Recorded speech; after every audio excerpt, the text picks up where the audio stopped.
చూడండి, ఆ గణపతి ముందు మీ శుభలేఖ, ఇప్పుడు నిశ్చితార్థం అవగానే చదవాల్సిన మా లగ్న పత్రిక పెట్టాను. వాటిల్లో ఏది శుభమో, ఏ జంటకు దేవుడు అంగీకారం తెలుపుతాడో చూద్దాం. ఎలా తెలుస్తుంది? అది దేవుడు మహిమ చూపాకే తెలుస్తుంది.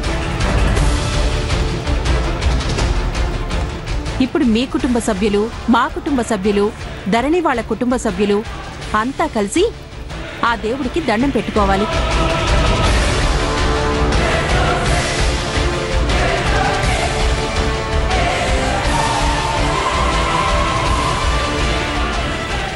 మేమెందుకు?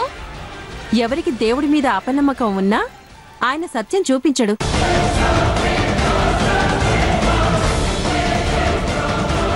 మన మనసుల్లో కల్మషం లేదని ఆ దేవుడికి తెలియాలి. అందుకే మనందరం ఆ దేవుడికి నమస్కారం చేసుకోవాలి. ఇప్పుడు మనందరం కళ్ళు మూసుకొని సత్యదేవ నమస్తుభ్యం, సత్యం ధర్మయామి, నమో నమః అని చదువుతూ ఉండాలి. 5 సార్లు మంత్రం చదివాక కళ్ళు తెరిచి అలా చూస్తే మనకు సత్యం దర్శనమిస్తుంది. దేవుని ఆజ్ఞ ఏంటో, ఎవరి పెళ్లికి అంగీకరించి ఆశీర్వదించాడో అందరికీ స్పష్టంగా అర్థమవుతుంది.